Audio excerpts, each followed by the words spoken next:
បើគ្មានលុយ$20,000ទេមិនឲ្យកូនហារកការងារទេឥឡូវនេះអញត្រៀមរួចរាល់អស់ហើយកូនអញសម្បត្តិត្រឹម$20,000នោះបើហងឯងគ្មានបាច់សង្ឃឹមទេស្វ័យណែម្នាក់មានកូនអញណាវារៀនរកការងារធ្វើដល់ចំណេះមិនសេរីកូនហងឯងទេរៀនរកការងារចាំបាច់សោកលុយស្អីយ៉ាម្នាក់ក្រអញផ្ដាប់ប៉ុណ្ណេះហើយនំស្ដាប់អញទេណាយ៉ាម្នាក់មានអត់ស្អាតឯងខ្លាចហងសុំសិនមីងម៉ែនេះម៉ែមានរឿងអីម៉ែគ្មានរឿងស្អីទេនេះម្នាក់មាននេះវាមិនឆោឡោដាក់ផ្ទះយើងណាកូនតែគេជីតានៅក្នុងថ្នាក់ជួយក្បាលឡើងចំផ្ទុះហើយនេះមានអារម្មណ៍អានសភើក្រៅថ្នាក់ទៀតសុំសរសើរហើយសុំសរសើរអីមួយនឹងវារៀនឌឺពួកយើងទេម្ល៉េះមិនមកថាយើងរៀនឌឺបិទមាត់ភ្លាមជាតាអញនិយាយមិនតាន់អស់ឯងមីកូនលក់ស្បៃ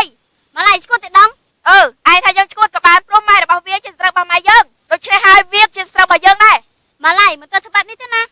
ទោះជាយ៉ាងណាគឺយើងជាមិត្តភក្តិគ្នាដែរមិត្តភក្តិយើងចង់ធ្វើបែបណាក៏បានចំពោះមួយនេះណា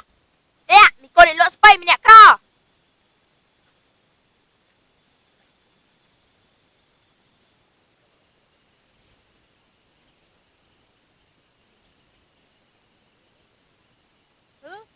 តាតើគាត់អីមកផ្ទះលឿនម្ល៉េះ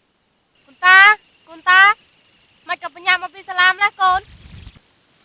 គឺខ្ញុំអត់សូវស្រួលខ្លួនហ្នឹងណាម៉ែមិនស្រួលខ្លួនទៀតហើយកូនអញ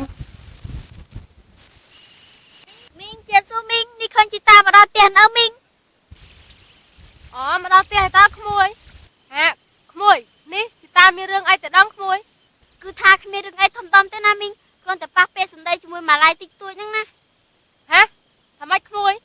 នេះជីតាកូនមីងទៅប៉ះពាក្យសម្ដីជាមួយនឹងមីម៉ាឡៃកូនម្នាក់មានម៉ាលីហ្នឹងមែនយីមិនបានទេក្មួយពីថ្ងៃមុនណាមីងប៉ះពាក្យជាមួយម៉ែវាម្ដងឯណាម្នាក់មានម៉ាលីនេះវាស្អប់អ្នកក្រដូចមីងណាហើយវាដៀលសាប់ដៀលក្រុមនោះហើយឥឡូវវាមានកូនស្រីមកតាមសងទៀតខ្ញុំថាមីងធ្វើអារម្មណ៍អត់តិចសិនទៅណាមីងព្រោះថាយើងជាអ្នកភូមិនៃស្រុកនឹងគ្នាសោះយីមិនបានទេណាក្មួយមីងធ្វើតិចមិនបានទេព្រោះម្នាក់មានម៉ាលីនេះវាចំណាប់ណាក្មួយមិនហើយម្នាក់ក្រលើស្បៃតាក់រស់លុយបងអង្ការបានមែនបានខំជំទាវនិយាយដល់អញយ៉ាម្នាក់មានប្រហងខ្លាំងចូលដៃលោអញមើលអញវាយកប់ងាប់រងស្បៃនេះឥឡូវចាប់បាត់ហើយអាចមីក្ររហាមលើស្បៃតាក់សោះក៏ថ្លំធំដែរឯណាកូនហងម្នាក់ក្របើខ្លាំងហៅមកមើលស្មើជាមួយកូនអញធ្វើឲ្យម្នាក់មានហើយមើលមកកង្ដឹកជុំលក់ដៃបាននឹងរាប់$10,000មកទៅកែសម្ពោះទៅដល់រឹងរាមលើចាស់សោះឲ្យក្មេងមកសងសឹកហៅឈ្គោលៃយោមីនីអញអ្នកមានហងឯងអត់ដឹងស្អីទេហើយកូនហងឯងនេះវាទៅអានសភៅឌឺកូនអញមែនហើយម៉ែមួយណៃណាវាមកអានសភៅឌឺខ្ញុំស្រួចជាដាក់ខ្ញុំយីហងឯងណោគ្រាន់តែក្មេងអានសភៅសោះក៏ថាវាអានឌឺដែរឯងបានត្រៀមលុយទុកពី$30,000ហើយណោណែសម្រាប់កូនធ្វើការងារធ្វើស្អីសម្បត្តិអ្នកក្រដល់លក់ស្បៃដូចអញមានលុយស្អី$20,000ហើយម្នាក់មានម្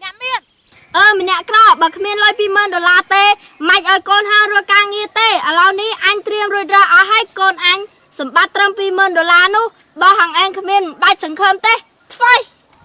ណែម្នាក់មានកូនអញណាវារៀនរកការងារធ្វើដល់ចំណេះមិនសេរីកូនហងឯងទេរៀនរកការងារចាំបាច់សោកលុយស្អីយ៉ាម្នាក់ក្រ